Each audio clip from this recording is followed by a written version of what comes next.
I'm Matt. I thought I had a solid marriage with my wife Lisa for 17 years. We had two great kids, a 14-year-old son and a 16-year-old daughter. My daughter was a great kid. I loved my family and my job as a mechanical engineer, and Lisa was doing well as an accountant. We both kept ourselves fit, and I thought we had a great partnership. My daughter Madison and I shared a special bond. She was a daddy's girl through and through, and she looked up to me. She was a maths and science whiz and dreamed of becoming an engineer just like me. When she got her driving license, she'd tag along with me to car shows and even help me work on my collection of classic GM cars. We tackled all sorts of projects together. She helped me with all sorts of projects around the house, from basic plumbing and electrical work to anything else I needed help with. If she had any questions about growing up, she'd go to Lisa. But for everything else, school issues, friends, even boy problems, she'd come straight to me. Our son Ryan was a different story. He wasn't into cars, preferring literature and civics with dreams of becoming a lawyer. He was closer to his mom, which I didn't mind. It was a nice balance. Lately, though, Lisa had seemed distant, like her mind was elsewhere. I'd ask if she was okay, but she always brushed it off. One Friday evening, I got home around 6 o'clock, expecting the usual routine. The house felt empty, though. The house felt empty, with no welcoming dinner smells and no Madison to greet me. I figured she and Ryan were out with friends. I went upstairs to change and noticed Lisa had laid out a little black dress on the bed along with heels and some revealing lingerie. It looked like she was planning a night out. She hadn't mentioned anything to me. Lisa was still in the bathroom putting on makeup. "Where are we going, sweetheart?" I asked, loosening my tie. "We're not going anywhere," she replied matter-of-factly. "Then why the dress and everything?" I asked, glancing at the bed. "I'm going out tonight," she said. I felt a pain. I was confused. "Where exactly are you going to dress like that and without me? Where are the kids?" "The kids are with friends. I have a date tonight and I'll probably be home in the mornings," she replied almost casually. "A date?" I was disbelieving. "You think I'm just going to be okay with that? If you want to cheat, you can wait until we're divorced." "There's not going to be a divorce, Matt," she said with a sigh. "I just need this one night. I need to prove to myself that I'm still desirable. If you really love me, you'd understand. If you love me, you wouldn't even think of doing this," she replied, sighing as if she was tired of explaining it to me. "I do love you, but I need to feel attractive. I'm getting older, and Steven, he's 10 years younger, has been flirting with me for months. I just accepted his offer, just this one time." "Are you kidding me?" I said, barely keeping my voice calm. "After 17 years, you think you can just throw it all away for one night with some guy?" She laughed, like I was overreacting. "It's just one night. I'll come back, and things will go back to the way they were. If you try to divorce me, though, I'll fight for everything: the house, the assets, custody. I'll make the kids hate you if I have to." I stared at her, feeling a mix of anger and heartbreak. "You say you love me, but you're willing to do all that?" "Yes, I love you," she said, looking at me straight in the eye. "But I need this, and if you try to stop me, I'll make it hard on you. Once it's over, we'll be fine. What's to stop you from doing this again in a few years' time?" I challenged myself once. "It's just one night, Matt. Nothing's going to change.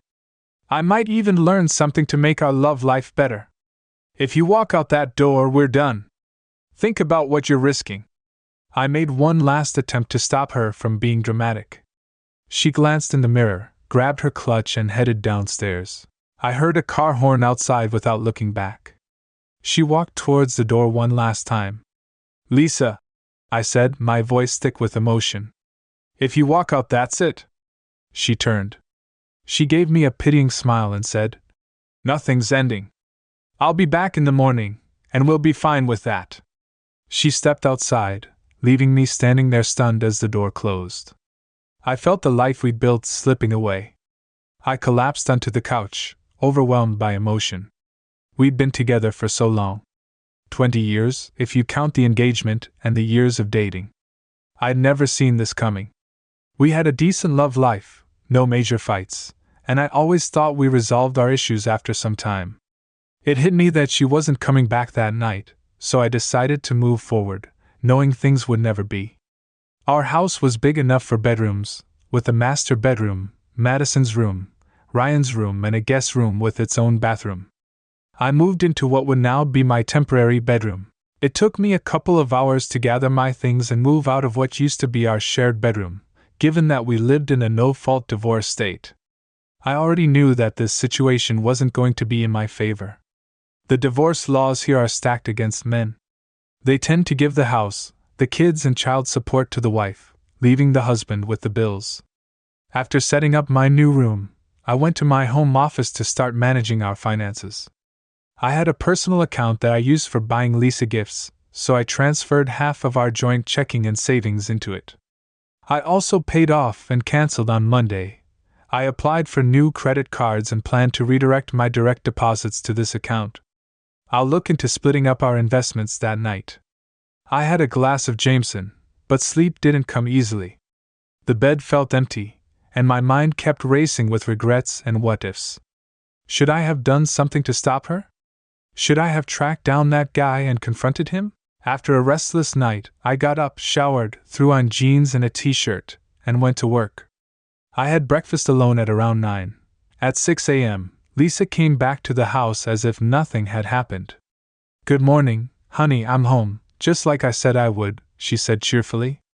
I didn't respond. I'd realized I didn't deserve this level of disrespect, trying to stop her last. If I'd waited until morning, it would have only delayed the inevitable. She'd have just tried again.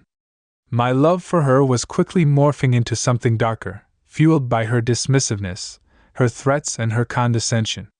She called out, "Honey, where are you? I even tidied up before coming home just for you." Then she saw me in my office and said, "Oh, there you are. I'm back, so everything can go back to normal." She came over, arms wide, leaning in for a kiss.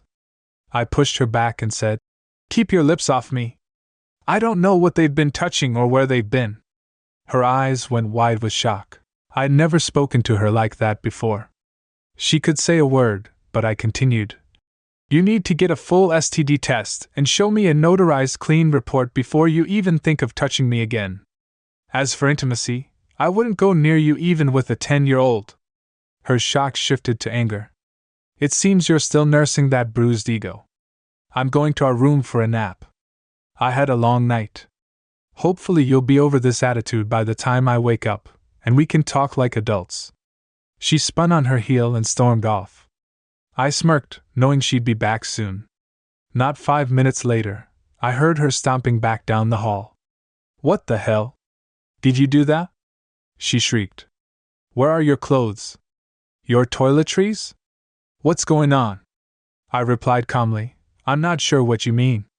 Everything is exactly where it's supposed to be." "No, it's not," she said. "I just checked. Your closet is empty. Your drawers are empty. Maybe you're confused." "My things are in my new room," I said. "We'll talk about this later. I'll give you a week to get over this tantrum. Then I expect everything to go back to normal." "Not until I see that notarized report," I replied, turning back to my computer. I stayed in my office for most of the day. By afternoon, the kids came home. I wondered how long it would take for them to pick up on the meanwhile. I found a few promising apartments and set up viewings for Tuesday. I printed out our financial statements to prepare for my lawyer meeting on Monday. I knew I'd likely lose a lot in the divorce, but I planned to be ready around dinner time. Madison poked her head into my office. "Dinner's ready, thanks, sweetheart," I replied when I entered the kitchen. Lisa was smiling, dressed up and made up, clearly trying to be nice. She handed me a glass of wine and leaned in, but I stepped back, poured the wine down the sink and set the glass on the counter. I poured myself another shot of Jameson. The kids were at the table, and they definitely noticed the tension. I joined them, ignoring Lisa's forced cheerfulness.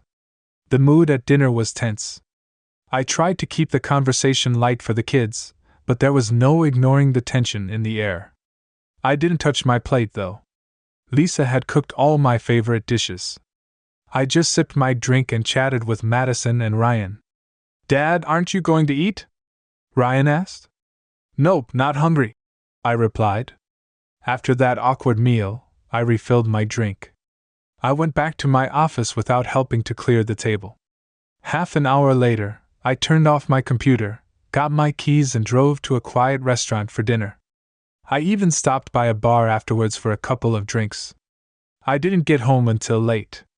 I made sure to close my door loudly, lock it, and prop a chair under the knob. She tried. I ignored her when she knocked on the door. The next morning, I got up early, planning to have a full day of football with 3 games on. I was going to stay glued to the screen, ignoring all the weekend chores. After nearly finishing a pot of coffee, I started making omelets. "Madison," I wandered around, and just as I was plating my omelet, I said, "Hey, sweetheart, do you want an omelet?" "Sure, Dad," she replied, grabbing a glass of juice and settling at the table after Madison finished her breakfast. Ryan came into the kitchen, and I promised to make his omelet next, just as I was serving it up. Lisa came in, reaching for a coffee cup with a glare when she found the pot empty. "You couldn't leave me a cup," she said.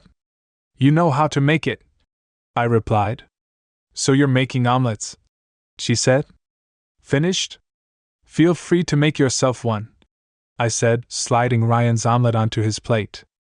I'd used the last of the ingredients on his plate, so I put everything away and left the kitchen around noon. I was in the living room focused on the game when Lisa came in with a plate and a beer. She said, "I brought you lunch and a beer so you wouldn't miss anything." And she was smiling. I swept up the mess and left it for her to clean up. I didn't care about any stains. I wasn't going to be living here much longer. "We need to discuss this," she began. "Shut up, the game's on," I replied. "For goodness sake, the kids have noticed, and they'll be quick to point out that you need to fix this attitude." I told her that she'd be the first to notice when I move out.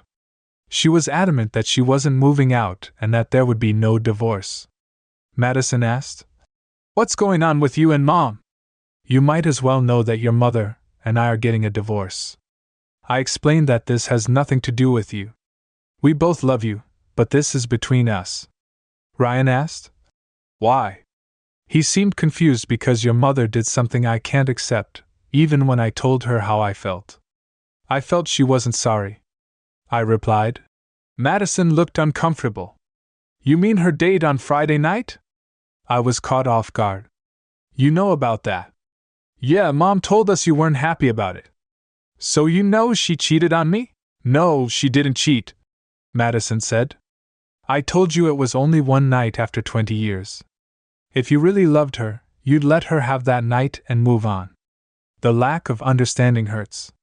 If she truly loved me, she wouldn't even consider being with another man." I said, "Dad, it was just one time. She promised it wouldn't happen again." Madison insisted, "Let's talk about promises." I replied, 17 years ago, she vowed before God, our families, and friends to be faithful for life. Why should I trust any promise now? "But you also vowed to stick with her in good and bad times." Ryan pointed out, "True, but she broke her vow." I said, "Madison, you're releasing me from mine." I replied. Madison frowned. "Why break up the family over one night? Why am I blamed for her actions? She broke the vows, not me." I replied firmly, "Mom wants to move on and put this behind us. You're the one making a big deal out of it." Madison argued. By now, it was clear they hadn't listened. Lisa had convinced them that Mummy needed this and that Daddy's ego was causing the problem. They eventually left, and I finished watching the game in peace. Later, I smelled dinner cooking, but I ignored it when Ryan came to tell me dinner was ready. I grabbed my keys and went out. "Are you going to dinner?" he asked. "I'm going to the sports bar to watch the game," I replied, cutting him off when he mentioned his mum had prepared a meal after a burger and a few beers at the bar. He was really supportive and understanding about needing time off for meetings and court dates. My lawyer confirmed my fears that I'd likely face a tough divorce and that custody would depend on the kids' preferences. Given our recent conversations, I wasn't feeling very hopeful that evening. I went to a sports bar for Monday Night Football, ignoring Lisa's calls. Madison texted me, sounding pretty frustrated with my silence, but I didn't respond when I got home. Everyone gave me an icy stare, so I went straight to my office and then to bed. Tuesday morning I left early again, spent the afternoon looking at apartments and found a nice 2-bedroom unit. I found a bedroom unit I liked and paid the deposit, planning to move in on Saturday. I also picked up a couch table and chairs from a second-hand store to be delivered later. When I got home, they hadn't set a place for me at the table, so I went ahead and grabbed a sandwich, chips, and a beer and went to my office. "Dad, why are you being?" Madison asked. "Such a jerk. I came in because your mother disrespected me, broke my trust, and threw it in my face. I warned her about the consequences, but she went ahead anyway." I replied, "You can't just break up the family over that. It was just one night." She argued, "One night? Think about your future. Imagine being married, and your husband tells you he's going. If you went out with a younger, prettier woman for a night, how would you feel?" Madison paused, considering. "I wouldn't like it, but if he promised it was only once, I'd try to forgive him. If he told me beforehand, it wouldn't be cheating." I showed her a picture and said, "Imagine telling your husband right after your vows that you plan to sleep with another man." She said, "I wouldn't do that." When I got back from work on Wednesday evening, I found both our parents in the living room. I realized I was walking into an ambush. "Matt," Lisa's father began, "we're disappointed in Lisa, but you're overreacting. One mistake in 20 years doesn't justify tearing the family apart. It wasn't just a mistake, it was premeditated." I shot back, "She ambushed me an hour ago. Before she left, I didn't get a chance to react." "She didn't cheat. She told you first," my mother argued. "She didn't ask, even when I objected. She didn't care. I told her what would happen if she went through with it," I said, feeling exasperated. "Matt," my dad interjected, "we understand your pain, but think of your family. Love could help." I was shocked that my parents were siding with her. I couldn't take it anymore, so I went to my room and closed the door behind me. 10 minutes later, I changed into jeans and boots and walked through the living room without a word, ignoring their pleas to talk. I drove to the sports bar for dinner and beers. When I got home, it was quiet and dark. The rest of the week continued like that. Similarly, I ignored Lisa and the kids remained angry with me. Surprisingly, Lisa hadn't noticed the credit card cancellations yet, though I suspected she'd find out during her Saturday shopping on Friday evening. Lisa came into my office wearing a revealing outfit, stockings and heels. "The kids are out tonight. It's time for you to get over this and come back to bed," she demanded, her voice tinged with desperation. "No, thanks. I'm not touching you without proof you're disease-free," I replied coldly, not even glancing up. "Stop being ridiculous," she said, her voice filled with frustration. "I need you back." "I'm not interested," I replied, flipping another page in my book. "If you don't, I'll call Steven again," she threatened. "Time thing, huh?" I replied sarcastically. "Damn it, it was, but if you keep rejecting me, you're pushing me back to someone else," she snapped. "Fine, have fun. Just let me know if you're bringing him here so I can leave." Half an hour later, I heard her car tire screech as she left with the house empty. I packed up my things, disassembled the bed and loaded everything into my truck, spending the night on the sofa in my office. The next morning, I picked up my apartment keys and moved in with help from my neighbors.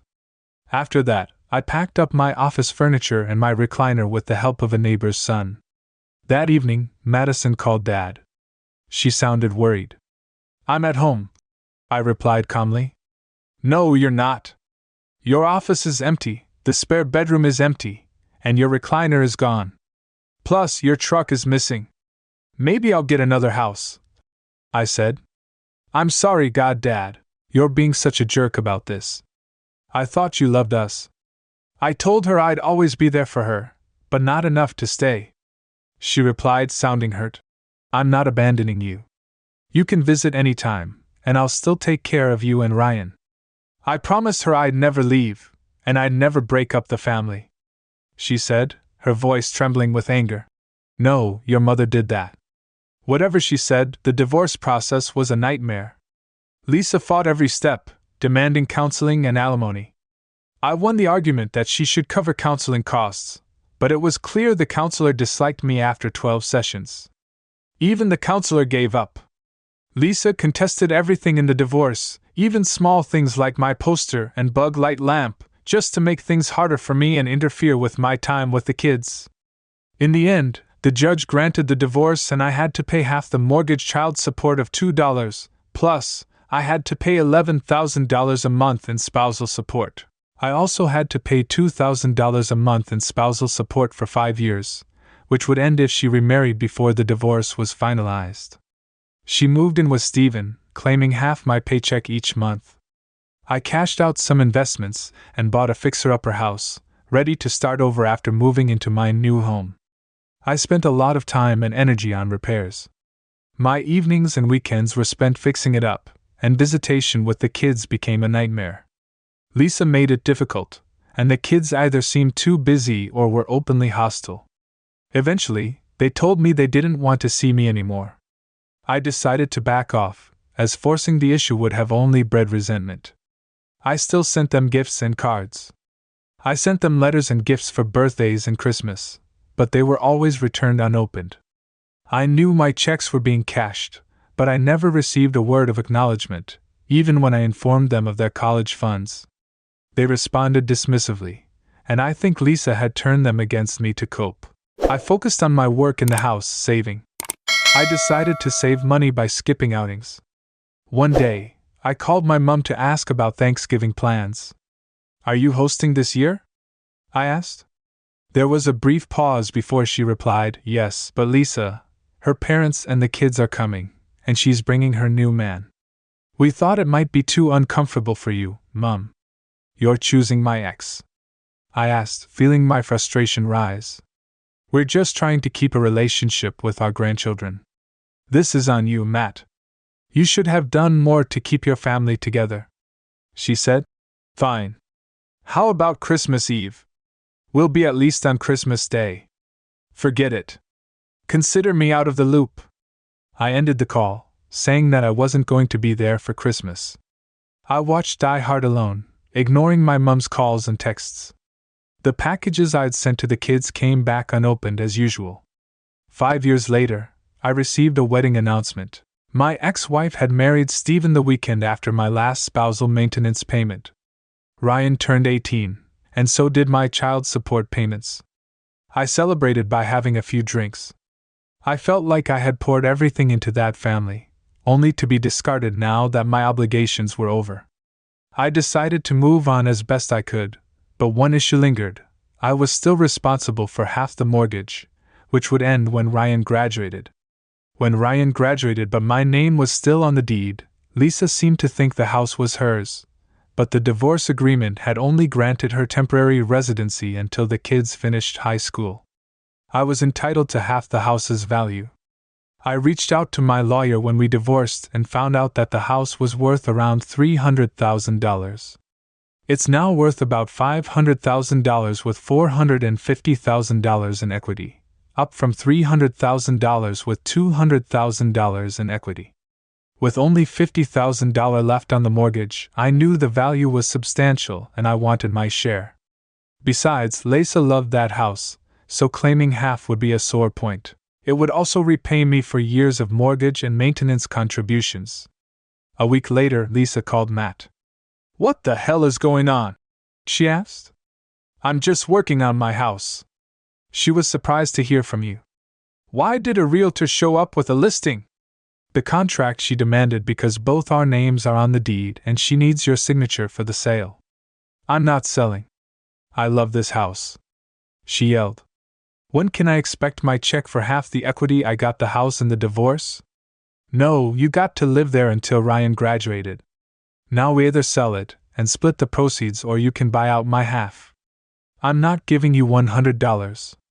She was furious. "You're insane. I'm not giving you a dime."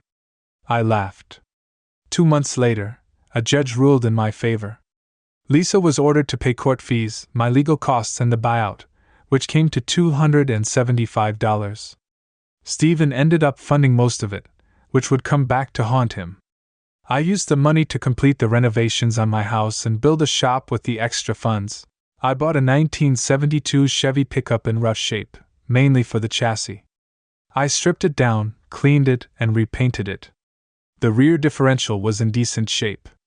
Anyway, the transmission was a Warner T10, a manual for speed, and I decided to go all out with the engine, installing a 427 big block I found online, had it shipped, and tore it apart for machine work after installing a forged crankshaft, 10.5 inches, and one piston, a heavy cam, and ported, polished heads.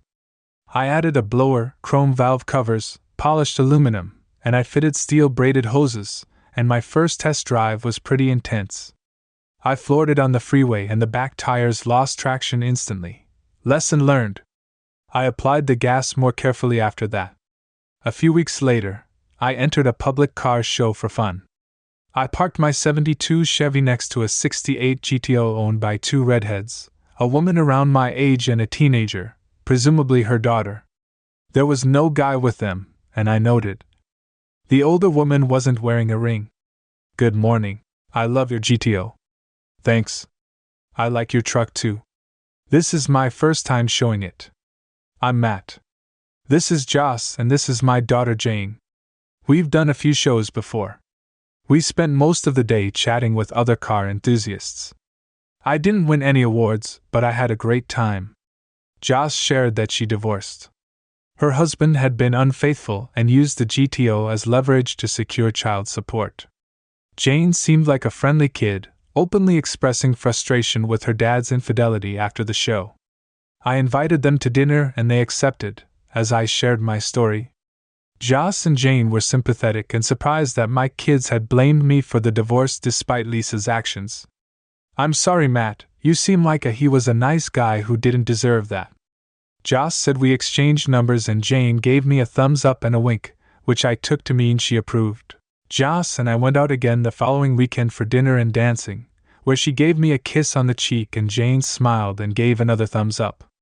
A few dates later, I invited them over for lasagna, which they enjoyed despite JS joking that the house could. The next weekend, they invited me to their apartment, where I couldn't stop eating JS's amazing cooking, much to their amusement. 2 weekends later, during another dinner and dancing date, Joss landed during a slow song and whispered, "Take me home."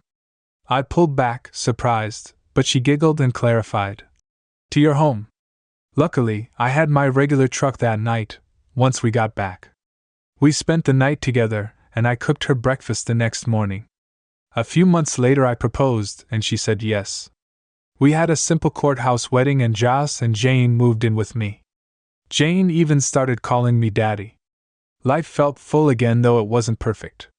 We had disagreements and Jane and I butted heads occasionally. She was still a teenager after all, and I was a father figure. Now, she respected me, and Joss loved me as much as I loved her. About a year later, I got an unexpected call from an unknown number. "Hello," I answered. Dad said, an excited voice on the other end. "It's me, Madison. I have great news. I'm getting married. It's good to hear from you, sweetheart. I'm happy for you. Stephen is paying for everything and will walk me down the aisle. You wouldn't sit in the front pew, but I'd really like you there, Stephen." I repeated, trying to keep my voice steady. "You mean the man your mother cheated with?" "Yes, but look, Dad. I'm trying to reconnect here. I want you there," she said, her voice softening. "I'm sorry, Madison, but I can't. Your mother's choices tore our family apart. You think she did nothing wrong, but you want me to stand by while another man takes my place on your big day. Fine. Maybe it's for the best if you're raising your grandkids to think like you do," I replied calmly. Mom was right. You're such a jerk. That was the last I heard from my daughter. She left. I got voicemails and texts, but I deleted them. Her olive branch was an insult. She'd made her choice years ago. There was no chance of rebuilding a relationship with her or Ryan. I couldn't ignore how they had sided with their mother from the beginning. I put my phone aside and got back to work on a '63 Chevy pickup. It was a more modest project with a 350 engine upgrade. I didn't notice. I didn't know if Jane had picked up my phone or if she was even home. Meanwhile, Madison's perspective had shifted. She was hurt that I hadn't invited her to my wedding. She was also surprised to learn I'd married and even gained a new daughter. Jane's memories flooded back.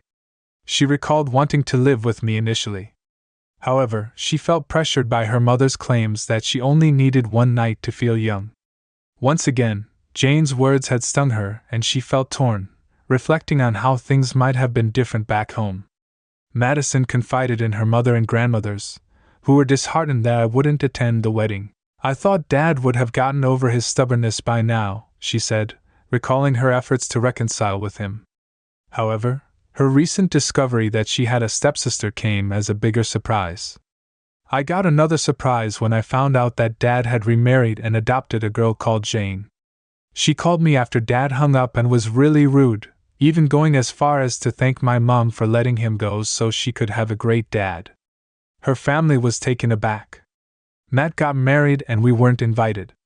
Grandma was clearly shaken by the news. Finally, the day of Madison's wedding arrived. She arrived, feeling a pang of sadness knowing her dad wouldn't be there. But she brushed it off, determined to enjoy her big day. She had reached out, but he had rejected her as she walked up the aisle with Stephen, surrounded by friends and family. She was overwhelmed with joy. Ryan was standing beside her groom, Alan, as a groomsman. Tears filled her eyes as she locked onto Alan's smile when Stephen lifted her veil, kissed her cheek and handed her to him. The minister asked who gave the bride away, and Stephen proudly said her mother and I do. Madison felt something was off, but she pushed it aside as she gazed into Alan's eyes and began to repeat her vows. When it came to the line, "Forsaking all others," she hesitated. Her mind filled with unexpected images of betrayal. She imagined Alan with someone else, and the pain she'd feel if he ever betrayed her. She suddenly understood her father's hurt. The clarity was so sharp that she blurted out. Confused, Alan leaned forward. "What do you understand?" She answered with newfound conviction. "Absolutely everything." Then, with a serious tone, she asked Alan, "Do you really love me?" "Of course I love you." "Why are you asking?" Alan replied, his concern growing. "I can't marry you today. Not until I make things right with my dad," she explained, her voice trembling slightly. "What's wrong?" Madison asked. His tone was filled with worry. I love you and I will marry you," she told him. "But not today. We need to fix things first." She turned to the guests and made an announcement. "I'm sorry, everyone, but I can't go through with this today. Please enjoy the reception. It's all paid for thanks to Stephen." She grabbed Alan's hand, heading back down the aisle. Her mother and Stephen quickly stepped in front of her, blocking her exit. Stephen was furious, and her mother was bewildered. "What are you doing?" Lisa asked. Her tone was sharp. "I'm fixing a mistake I made years ago," Madison replied, her determination evident. "What mistake?" her mother asked, her voice tinged with worry. "The mistake of blaming Dad for the divorce when it was your fault for cheating," Madison replied, her tone unyielding. Lisa's face hardened. "I am your mother, not some strumpet, and you will respect me," she snapped. "Respect you? Cheated on Dad? How can I look up to you?" she continued, her voice rising. "I only realized it when I imagined hurting Alan. The way you hurt Dad, he was a good role model and you weren't," Madison said, her voice breaking with emotion. Lisa's demeanor softened. "I never meant to hurt anyone," she whispered, her eyes brimming with tears. "But you did, and now I have to make it right," Madison said firmly. "It's not just Dad. I know about James, Bean, the coach, Rick, and the landscaper. I even have videos." Lisa's eyes darted to Stephen, who looked appalled. "Stephen, you can rest," Madison added. Madison was sure that she'd been faithful to her hairdresser and pool boy, if that was any consolation. Stephen's face went white with shock, and Madison continued her exit with Alan. They passed the videographer, who she'd asked to provide a copy of the footage and sign a release for it to be shared online. Once in the car, Alan asked where they were going. Madison replied, Weston 156. She typed the address into the GPS. The drive took 2 hours, and she hoped her dad would be home. They didn't stop to change. I was on a mission when I opened the door and saw the bride and groom standing on my porch. I was speechless. Even more surprising, I recognized Madison. I knew today was her wedding day, so she should have been celebrating or on her honeymoon. Daddy, can I talk to you? She asked softly, still stunned. Madison, and I don't know who the man with her is, I said, gesturing toward Alan. Daddy, this is Alan Wesley. My fiancé, Madison, introduced them. Didn't you get married a few hours ago? I finally saw the truth. Something must have happened at the wedding. You're still in your dress and Alan's in his trousers. We were halfway through the ceremony when I had a revelation. She handed me a CD and said, please watch this while we change into regular clothes. Joss took Madison to a bedroom to change, and I set up the video player in the living room. Once they were ready, we watched the video together. The ceremony began as expected, but then Madison stumbled during her vow, unable to continue. To my astonishment, she paused the wedding and confronted her mom, exposing her infidelities right there in front of everyone. Jane, sitting beside me, whispered that she really did it when the video ended. Madison explained that she couldn't go through with it. I finally understood what forsaking all others meant. Mom, you were dishonored. By getting married without you, I was dishonoring you too. My vows would be meaningless without you, the most honorable. I need you to walk me down the aisle when I marry Alan. I know you're not Mom or Stephen, but I need you there. You woke me up, Jane. How could I get married without you there? I was overwhelmed. We talked for hours, catching up and working through years of misunderstandings. I didn't know you'd reached out to Madison earlier. You planted the seeds that led her here. When it got late, I offered. Madison and Alan stayed in the guest room for the night. Madison ignored her mother and Stephen's calls but stayed in touch with friends as the wedding reception went on. Some guests took Madison up on her offer to enjoy the party on Stephen's dime. He tried to cancel everything, but it was too late, and he ended up sulking in a corner drinking. Ryan sent Madison a video of their mom trying to talk to Stephen, which ended with him angrily calling her a cheating. Ryan also managed to cancel the flight and resort reservations for the honeymoon, but they still had to pay a 20% cancellation fee. Since Madison and Alan had already arranged time off, they decided to stay with us for the week. It gave me a chance to reconnect with Madison and to get to know Alan, who turned out to be a solid guy with strong values. However, things were strained at first, largely because of the lies my ex and the kids had told him. He was a liar and that I was innocent, so he set a new wedding date for the same venue the year later. This time I would walk Madison down the aisle. Joss and Jane were involved in the planning, and Madison and Alan updated everyone in the wedding party with the exception of Lisa and Stephen. Over the next few months, Madison and I rebuilt our relationship. I got to know Alan better as we attended car shows together. I also showed off Jay's GTO, my '72 Chevy truck, and Alan's Challenger. Madison and Alan visited often, and even Ryan stopped by occasionally. However, it was harder to reconnect with him because he was closer to his mother. We made some progress, but things didn't go well for Lisa and Stephen. Stephen eventually moved out and filed for divorce, citing irreconcilable differences to avoid conflict and the harsh penalties of his prenup. Since the prenup protected his pre-marriage assets, Lisa only got the house and about $50,000. Stephen couldn't prove he used his own money to buy my share of the house, so with his name off the title he ended up paying off a business loan with nothing to show for it. He couldn't refile under infidelity grounds in time, so Lisa walked away with a fraction of what she'd hoped for. Word of Lisa's affairs spread, tarnishing her reputation. In the community, her social standing took a dive as friends distanced themselves from her, and she was no longer invited to parties, charity events, or other gatherings. She struggled, relying solely on Stephen's money, which quickly ran out. Stephen learned an expensive lesson, losing thousands on the buyout of my half of the house and another $28,000 on the failed wedding. That's another $50,000 on the failed wedding and $50,000 on the divorce. After the divorce, he became a bit of a hermit, embarrassed by Lisa's tales of his inadequacies. He eventually retreated to a quiet, solitary life. Years passed, and I watched Madison and Alan build a long, happy marriage.